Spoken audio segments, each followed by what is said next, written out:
আমরা সবাই অবহিত, জুলাই গণ অভ্যুত্থানের প্রেক্ষাপটে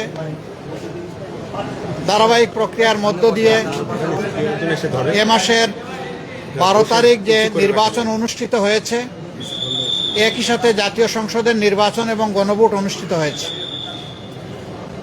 এই নির্বাচনে জাতি আশা করেছিল দেশের মানুষ নিঃসংকোচে স্বাচ্ছন্দ্যে উৎসবমুখর পরিবেশে তাদের ভোটের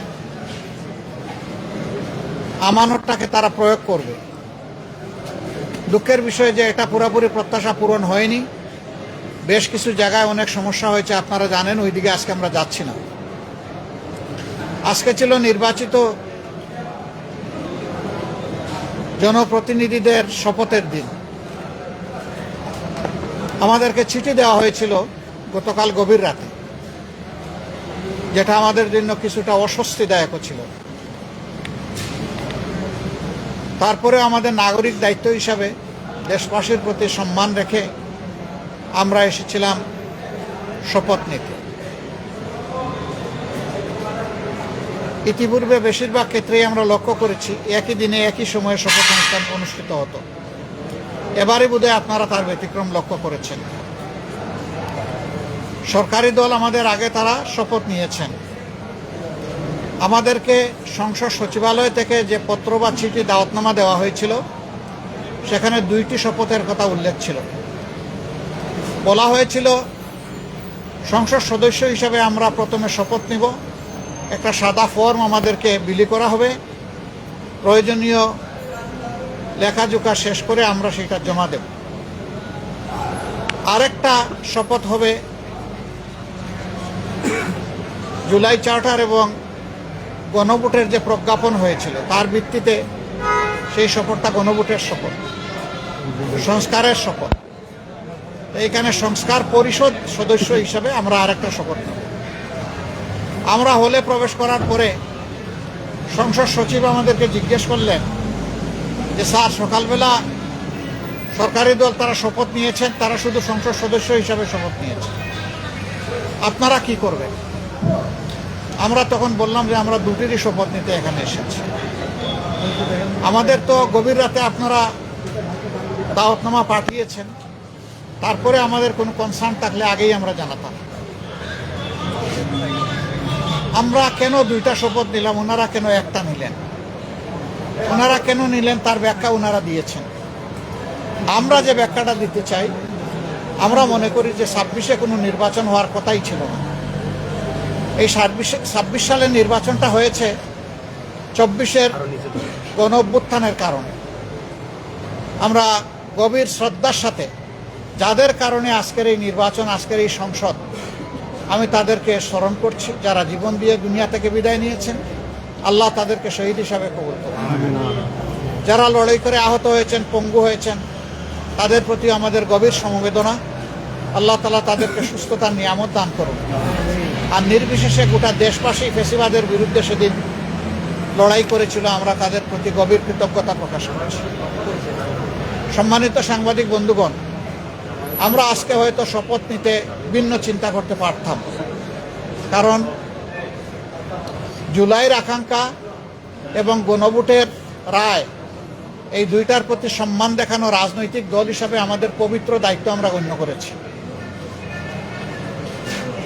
আমরা গণভোটের রায়কে সম্মান করেছি, জুলাইয়ের আকাঙ্ক্ষাকে সম্মান করেছি, যারা আমাদেরকে ভোট দিয়েছেন তাদেরকে সম্মান করেছি, এবং আমরা একমত হয়েছি যে এই শপথ নেওয়া আমাদের কর্তব্য। তবে আমরা মনে করি সরকারি দল শপথ না নিয়ে তারা জুলাইকে উপেক্ষা এবং অবজ্ঞা করেছেন। এতে জন আকাঙ্ক্ষার বিপরীতে তাদের অবস্থান বলে আমরা মনে করি। সংস্কারের বিপরীতে তাদের এই অবস্থান স্পষ্ট। যদিও তারা ব্যাখ্যায় বলেছেন যে সংসদ বসে তারপরে প্রভিশন ক্রিয়েট করে এটা তারা দেখবেন, আমরা এটা দ্রুত দেখতে চাই। যদি তারা জুলাইকে সম্মান করেন, যদি সংস্কারকে তারা ধারণ করেন, যদি আজকে যিনি প্রধানমন্ত্রী শপথ নেবেন তিনি নিজেও নির্বাচনী ক্যাম্পেইনে গিয়ে বলেছেন যে আপনারা গণভোটে হা বলুন, যদি এর প্রতি তারা শ্রদ্ধাশীল হন, আমরা মনে করি তারা ওই শপথটাও নেবেন। কার কাছে শপথ নেবেন সে দাবি আমরা করব না। ওনাদের পছন্দ মতো অ্যাপ্রোপ্রিয়েট অথরিটির কাছে ওনারা নিতে পারেন, আমাদের কোনো অসুবিধা নেই। কিন্তু আমরা দেখতে চাই জুলাই সম্মানিত হয়েছে এবং জুলাই স্বীকৃত হয়েছে। জুলাইকে অসম্মান অশ্রদ্ধা করে স্বীকৃতি না দিয়ে 26-এর এই পার্লামেন্ট নিশ্চয়ই কোনো গৌরবের আসনে বসতে পারবে না। আমরা আশা করেছিলাম তারাও শপথ নেবেন দুইটা, আমরাও নিব দুইটা সকালবেলা। তারপরে তারা আমাদেরকে অথরিটির পক্ষ থেকে দাওয়াত করেছিলেন বিকালের অধিবেশনে, যেখানে মন্ত্রী পরিষদের শপথ হবে, সেখানে অংশগ্রহণ করার জন্য। আমরা প্রত্যেকে 3টা করে কার্ডও পেয়েছিলাম, মানসিক প্রস্তুতি আমাদের ছিল, কিন্তু আমরা এসে ধাক্কা খেয়েছি। আমরা আমাদের জুলাই শহীদদেরকে অশ্রদ্ধা করতে পারি না, জুলাই যোদ্ধাদেরকেও আমরা অশ্রদ্ধা করতে পারি না। যার কারণে আমাদের শত ইচ্ছা থাকা সত্ত্বেও বিকালের এই শপথ অনুষ্ঠানে আমরা যে অংশগ্রহণ করতে পারলাম না, আমাদের একটা আফসোসের জায়গা থেকে গেল।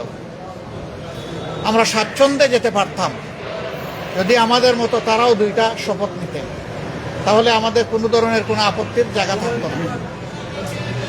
আজকে আমরা যারা শপথ নিয়েছি, আমরা নির্বাচনী প্রক্রিয়ার সময় জামাতে ইসলামীর পক্ষ থেকে বলেছিলাম যে আমাদের কেউ যদি সংসদ সদস্য নির্বাচিত হন অথবা আমরা যদি সরকার গঠন করে কেউ মন্ত্রী হন, তাহলে আমরা সরকারি প্লটের সুবিধা নেব না এবং ট্যাক্সবিহীন গাড়িতে আমরা চড়ব না।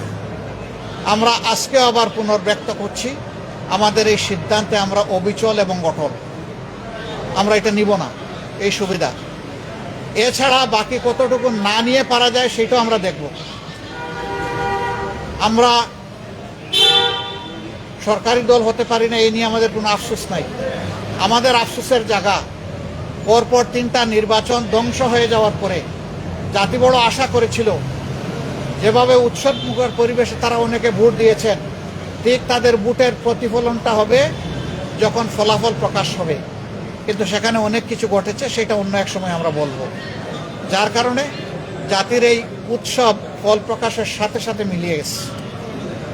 তারপরে আমাদের পক্ষ থেকে আমরা বলতে চাই, আমরা দেশকে ভালোবাসি। দেশ এবং জনগণের ভালোর জন্য সরকারও যদি কোনো উদ্যোগ নেয়, আমাদের সমর্থন তারা পাবে না। কিন্তু যদি আমরা দেশ এবং জনগণের স্বার্থের বিপক্ষে কিছু দেখি, তাহলে আমরা জনগণের হয়ে এই জনস্বার্থ বিরোধী কাজের বিরুদ্ধে আমরা লড়াই করব, আমরা প্রতিরোধ গড়ে তুলব ইনশাআল্লাহ। এবং সেটা জনগণের জন্য, জনগণকে সাথে নিয়ে। আমাদের এই ক্ষেত্রে নীতিমালা একেবারেই স্পষ্ট, তাওয়ানু আলাল বিররি ওয়াত তাকওয়া ওয়ালা তাওয়ানু আলাল ইসমি ওয়াল উদওয়ান। আমরা ভালো কাজের সবগুলাতে সমর্থন করব, কিন্তু যদি জনস্বার্থ বিঘ্নকারী কিছু হয়, আমরাই সবার আগে প্রতিবাদ এবং ক্ষেত্রবিশেষে প্রতিরোধ গড়ে তুলব ইনশাআল্লাহ। আমরা দেশকে ভালোবাসি, এদেশের মানুষকে ভালোবাসি। আমরা এই শপথ না নিলেও পারতাম, অনেক কিছু হয়েছে আমাদের সাথে, কিন্তু আমরা চাই ক্রমান্বয়ে গণতন্ত্র তার প্রাতিষ্ঠানিক রূপ পাক। এই রূপে ফিরে আসতেই হবে, এর কোনো বিকল্প নেই। এই জন্যে আমরা শত কষ্ট থাকা সত্ত্বেও আমরা সংসদে অংশগ্রহণ করছি এবং ইনশাল্লাহ আপনারা দোয়া করবেন আমরা যেন দেশ জাতির পক্ষে ভূমিকা রাখতে পারি। আমাদের নীতিমালার মাঝে দেশের ভিতরে আমরা চাই প্রত্যেকটি নাগরিক যেন তার নিরাপত্তা নিশ্চিত পায়, দেখতে পায়। মানুষের অর্থনৈতিক মুক্তি যেন আসে, যুবকদের বেকারত্ব যেন দূর হয়, কর্মসংস্থান যেন তৈরি হয় এবং মর্যাদাশীল একটি দেশ হিসাবে পররাষ্ট্র নীতি যেন আমরা নিজেরটা নিজেই আমরা গড়ে তুলতে পারি। বিদেশের সকল সভ্য দেশের সাথে আমাদের আন্তরিক এবং বন্ধুত্বপূর্ণ সম্পর্ক থাকবে, পারস্পরিক শ্রদ্ধা এবং সমতার ভিত্তিতে ইনশাআল্লাহ।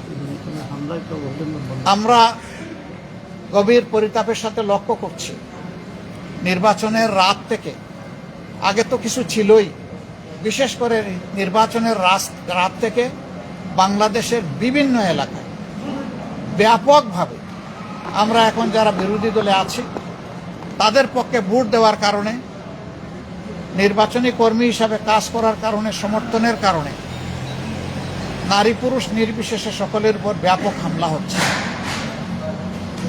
আমার জানা মতো সবচেয়ে বেশি হয়েছে হাতিয়ায়, কিন্তু কোনো জায়গায় এটা থেকে বাদ পড়েনি। আমরা সরকারি দলের কাছে দায়িত্বশীল আচরণ আশা করি। আমরা আহ্বান জানাবো এখনই সেটা বন্ধ হওয়া উচিত। সরকারের জন্য নয়, দলের জন্য নয়, সরকার জনগণের জন্য। এবং আমরা দেখতে চাই যে এই ব্যাপারে দৃশ্যমান পদক্ষেপ তারা নিয়েছেন, এই অবনতিশীল পরিস্থিতির উন্নতি হয়েছে। তারা যদি কোনো ইতিবাচক উদ্যোগ নেন, আমাদের অকুণ্ঠ সমর্থন এবং সহযোগিতা পাবেন। কিন্তু আমরা বলবো যে যদি এই ধরনের কাজ অব্যাহত থাকে, আমরা জনগণের পাশে দাঁড়াবো, একেবারেই ফার্ম হয়ে দাঁড়াবো। এখানে আমরা কোনো কম্প্রোমাইজ করব না, কারণ আমরা দীর্ঘ রাস্তা স্বৈরাচারের বিরুদ্ধে লড়াই করে এই জায়গায় এসেছি। বিশেষ করে আমাদের যুব সমাজ, তারা যে ঐতিহাসিক ভূমিকা পালন করেছে, সেই যুব সমাজ এখনও বাংলাদেশে আছে। আমরা সেই যুব সমাজের প্রত্যাশা পূরণে অঙ্গীকারবদ্ধ। তারা যে সমতা এবং বৈষম্যহীন ন্যায় বিচার ভিত্তিক সমাজ চেয়েছিল, সেই সমাজ গঠনে আমরা কারো সাথে কোনোভাবেই আপোষ করব না। এ সমাজ গঠন করতেই হবে। যতক্ষণ পর্যন্ত এই লক্ষ্য অর্জিত না হবে, আমাদের লড়াই ততক্ষণ পর্যন্ত চলবে সংসদে, চলবে রাজপথে এবং চলবে প্রয়োজনে আইনি ময়দানে। সব জায়গায় আমরা লড়াই অব্যাহত রাখবো ইনশাআল্লাহ। আপনারা দোয়া করবেন, পাশে থাকবেন। আমরা সবাই মিলে দেশবাসীর বুকে ধারণ করে সামনে এগিয়ে যাব। আমাদের কাছে দল বড় নয়, ব্যক্তিও বড় নয়। আমরা আমাদের বিদেশি বন্ধুদেরকে অনুরোধ করব, আমাদের দেশের সাথে, দেশের মানুষের সাথে আপনারা সম্পর্ক বৃদ্ধি করবেন। এখানে আপনারা যদি বিনিয়োগ করেন, আমাদের যুবকরা কর্মসংস্থানের সুযোগ পেয়ে যাবে। আমরা এটাকে ওয়েলকাম করব বিরোধী দল হিসাবে। আমরা চাই আমাদের দেশ এগিয়ে যাক। আমরা চাই না দেশ কোনো আর অন্ধকার গর্তে চূড়াবালিতে হামাগুড়ি খাক, এটা আমরা চাই না। আপনাদের সবাইকে ধন্যবাদ। কেন এই প্রশ্ন করছেন কেন? এটা আমি ক্লিয়ার করেছি। দ্বিতীয় প্রশ্ন হলো যে অন্তর্বর্তী সরকারের যে উপদেষ্টা খলিলুর রহমান বর্তমান সরকারের মন্ত্রী হিসেবে যাচ্ছেন, এই বিষয়ে আপনাদের কোনো দেখেন, এটা তো সরকারি দল তাদের চয়েসের মানুষ নিয়েছে, তবে আমরা এটাকে ফেয়ার মনে করি না। যারা ইন্টারিম গভর্নমেন্টের পার্ট ছিলেন, তারা আবার একটা রাজনৈতিক গভর্নমেন্টের অংশ হবেন, তাহলে তারা কতটা নিরপেক্ষ ছিলেন না, সেই জায়গায় প্রশ্ন উঠতেই পারে। আমরা এটাকে খুব বেশি আমরা ফেয়ার মনে করি না। জনাব নাহিদ ইসলাম, আপনি যদি একটু বলেন যে এই সরকারি দলের সংবিধান সংস্কার পরিষদের শপথ না নেওয়া, এটা কিভাবে আপনি দেখছেন? আসসালামু আলাইকুম। আমরা মনে করি যে আজকে সরকারি দল হিসেবে তারা যে সংবিধান সংস্কার পরিষদের শপথ নিল না, এটা গণভোটের যে গণরায় এসেছে হ্যাঁ পক্ষে, সংস্কারের পক্ষে, সেই রায়কে বৃদ্ধাঙ্গুলি দেখানো হয়েছে এবং প্রতিশ্রুতি ভঙ্গ করা হয়েছে। সরকার গঠনের প্রথম দিনই যারা প্রতিশ্রুতি ভঙ্গ করলো, তাদের কাছ থেকে এই দেশ জাতি বা আমরা কি আশা করব, সেটা সবার মনেই প্রশ্ন তৈরি হয়েছে। এবং এটা শুধু রাজনৈতিক প্রতিশ্রুতি ভঙ্গ নয়, এটা কিন্তু আইনি সংকট এবং জটিলতা তৈরি করেছে। কারণ গণভোট যেই আদেশের ভিত্তিতে হয়েছে, যে জুলাই জাতীয় সনদ ব্রেকেটে সংবিধান সংস্কার বাস্তবায়ন যে আদেশ, সেই আদেশে সুস্পষ্টভাবে লেখা আছে যে জনগণের যে সার্বভৌম অভিপ্রায় জুলাই গণঅভ্যুত্থানে হয়েছিল, যার ভিত্তিতে সংস্কারের আকাঙ্ক্ষা, সে অনুযায়ী গণভোট হচ্ছে এবং গণভোটের যদি হ্যাঁর পক্ষে রায় আসে, তাহলে শপথ হবে একই অনুষ্ঠানে। সুস্পষ্টভাবে আদেশে লেখা আছে একই অনুষ্ঠানে নির্বাচিত যারা সংসদ সদস্য হবে, তারা সংস্কার যে সভা, সংস্কার পরিষদের সদস্য হিসেবে শপথ নেবেন এবং একই ব্যক্তির কাছেই তারা শপথ নেবেন এবং পরবর্তীতে কার্যক্রম আগাবে। ফলে আজকে যে তারা শপথ নিল না, এটা কিন্তু হ্যাঁ, তারা এটাতে সাইনও করেছে জুলাই সনদ, যার ভিত্তিতে হচ্ছে পরবর্তীতে আদেশ হয়েছে এবং এই আদেশটাকে কিন্তু তারা মেনে নিয়েছে, গণভোটকে তারা মেনে নিয়েছে, গণভোটে তারা অংশীদার ছিল। ফলে যেই ব্যাখ্যা তারা দিচ্ছে, এই ব্যাখ্যাটি একেবারেই গ্রহণযোগ্য নয়। কারণ গণভোট বলতেছে সংবিধানে নাই, গণভোট জিনিসটাই সংবিধানে ছিল না। গণভোটের বৈধতা হচ্ছে সেই আদেশ। ফলে সেই আদেশ সবাই মেনেই আমরা এই নির্বাচনে এবং গণভোটে অংশ নিয়েছি। ফলে এখানে একটা আইনি এবং সাংবিধানিক সংকটও তৈরি হলো। আমরা জানি না এটা কিভাবে মধ্যে শপথ পাঠ করে এই সংকটের